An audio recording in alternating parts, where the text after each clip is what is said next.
बिस्मिल्लाहिर्रहमानिर्रहीम। अस्सलाम वालेकुम नाज़रीन, मैं हूं ज़ुल्करनैन हैदर। आप देख रहे हैं ZS न्यूज़।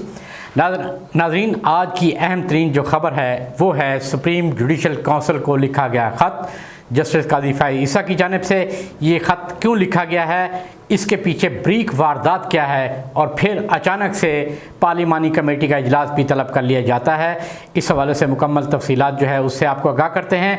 और दूसरा जो सुप्रीम कोर्ट के हवाले से प्रैक्टिस एंड प्रोसीजर के हवाले से जो बिल था वो बिल सदर ममलिकत ने वापस भेज दिया था, और उसके बाद उन केसेस के हवाले से, उन बिल के हवाले से 3 दरख्वास्तें जो हैं वो भी मज़ीद दायर हो गई हैं कि उसको उड़ाया जाए। इस हवाले से भी आपको आगाह करते हैं। और आखिरी जो अहम ख़बर है वो ये है कि पंजाब और KP पार्लियामेंट को, यानी कि असम्बलियों को बहाल करने के हवाले से भी दरख्वास्त दायर की गई है। उसकी तफसीलात से आपको आगाह करते हैं। तो सबसे पहले बात करते हैं जस्टिस काजी फ़ाइज़ ईसा की।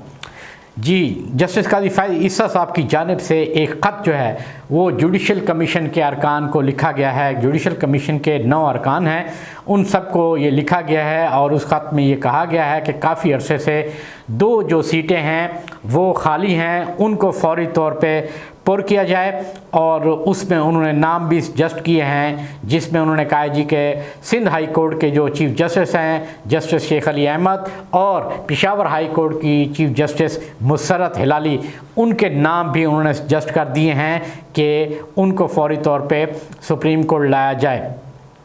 जैसे ही ये ख़त जो है मीडिया तक पहुंचता है तो उसके बाद अचानक से एक और ख़बर आ जाती है कि जी पार्लिमानी कमेटी का जो इजलास है वो भी तलब कर लिया गया है। यानी जजेस की जो पार्लिमानी कमेटी का इजलास है वो भी बुला लिया गया है, जो कि 4 मई को इजलास होगा। अभी तक जो एजेंडा है वो ताहाल जारी नहीं किया गया है, लेकिन जो मेंबरान हैं पार्लिमानी कमेटी के, उन तमाम को आगाह कर दिया गया है कि 4 तारीख को वो पार्लियामेंट में इकट्ठे हों, जहाँ पर इजलास होगा। और जजेस के हवाले से जो 2 जजेस हैं इनको अपॉइंट करने के हवाले से भी बात की जाएगी, और सुप्रीम कोर्ट में अब तक जो कुछ हो रहा है उस हवाले से भी बात की जाएगी। बड़ी ये अहम बात है कि अचानक से जस्टिस काजी फ़ाइज़ ईसा का ख़त लिखना और फिर उसके बाद पार्लिमानी कमेटी का इजलास बुलाना बड़ा ही मानीखेज़ है। ये एक नई जो गेम है वो तैयार हो रही है। ज़रा ये कहते हैं कि हुकूमत और जस्टिस काजी फ़ाइज़ ईसा एक पेज पर हैं और ये सोच रहे हैं कि अब 8 रुकनी बेंच का एक फ़ैसला जो है वो इनके ख़िलाफ़ आ चुका है, तो क्यों ना, इसका मतलब यह है कि 8 लोग जो हैं, जो आम तासुर भी दिया जा रहा है कि 8 लोग चीफ़ जस्टिस उमर अता बंदियाल की जानिब हैं, जबकि 7 लोग जस्टिस काजी फ़ाइज़ ईसा के साथ हैं। तो अगर ये 2 लोग आ जाएं तो फिर गेम जो है 9-8 की हो जाएगी, और फ़ायदा जो है जस्टिस काजी फ़ाइज़ ईसा को होगा। और उसके बाद जो बातें हैं कि जी हुकूमत ने भी कहा था कि चीफ़ जस्टिस के ख़िलाफ़ रेफरेंस जो है वो फ़ाइल किया जाएगा, तो फिर अगर ये नंबर गेम पूरी होती है तो फिर उसके बाद रेफरेंस भी फ़ाइल किया जा सकता है। मगर वो ये भूल गए हैं कि ये भी चीफ़ जस्टिस का इख्तियार है कि सुप्रीम जुडिशल काउंसिल का इजलास बुलाना या ना बुलाना, ये भी उन्हीं का इख्तियार है।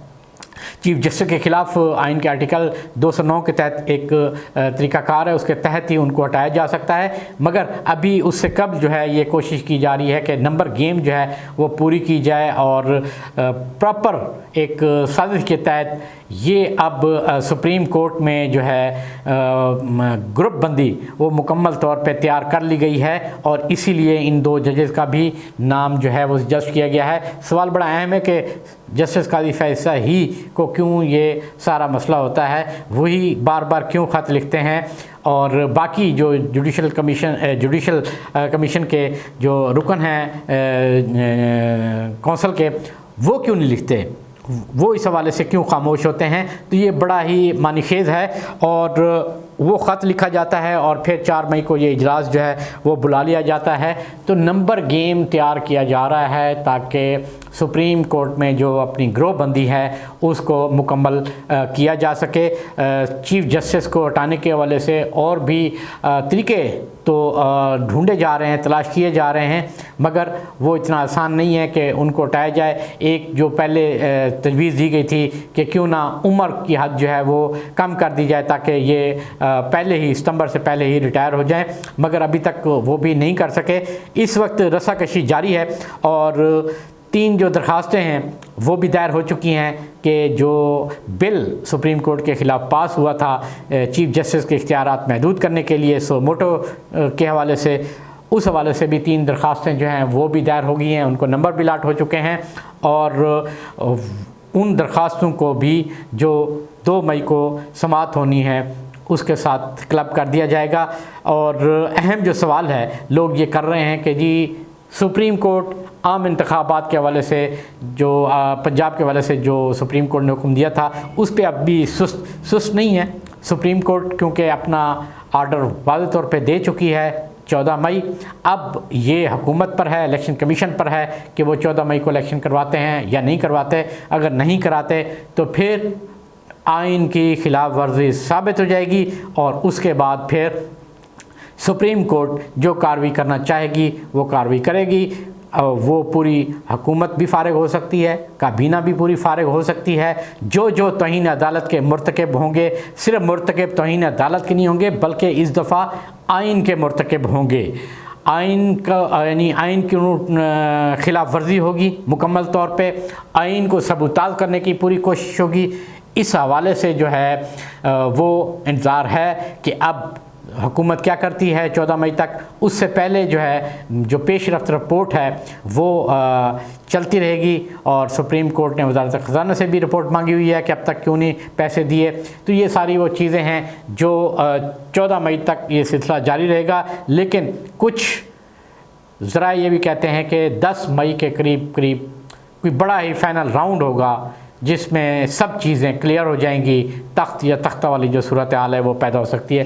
नाज़रीन, इसके साथ अगली जो अहम चीज़ है वो है कि नून लीग के अहम रहनुमा साबिक़ वज़ीर-ए-आज़म शाहिद खाकान ने शहबाज शरीफ हुकूमत पर बहुत बड़ा इल्ज़ाम आयद किया है और वो भी 20 अरब रुपए का, कि उन्होंने कहा जी आटा जो ये मुफ्त देने के मामले में 20 अरब रुपए की चोरी हुई है। उनका ये कहना था कि 84 अरब रुपए जारी किए गए, उसका क्या फ़ायदा हुआ, लोगों को तो कोई फ़ायदा नहीं हुआ बल्कि उल्टा 20 अरब रुपए की जो चोरी है वो हुई है। ये बहुत ही अहम इल्ज़ाम जो है वो लगाया गया है, जिसकी वज़ीर इत्तलात ने तो तरदीद ही की है कि ऐसा बिल्कुल नहीं है। बहरहाल बड़ा एक अहम सवाल उठ गया है कि उनके अपने ही लोग सवाल उठा रहे हैं कि उंगलियां उठा रहे हैं कि चोरी हुई है। पहले आम लोग कहते थे, लेकिन अब शाहिद खाकान अब्बासी की जानिब से कहना बहुत अहम बात है। वो साबिक़ वज़ीर-ए-आज़म हैं और नून लीग से ही ताल्लुक़ रखते हैं, तो ये चीज़ें जो हैं वो इंतहाई अहम है। अब आने वाला जो वक्त है वो बहुत कुछ बताने वाला है कि ऊँट किस करवट बैठेगा। और जो कि मैंने बात की आपको 10 मई के हवाले से, तो 10 मई जो तक जो है वो देखते हैं कौन सी ऐसी चीज़ है जो होने जा रही है। हुकूमत घर जाएगी या हुकूमत अदलिया के ख़िलाफ़ कोई बड़ा इक़दाम उठाने जा रही है।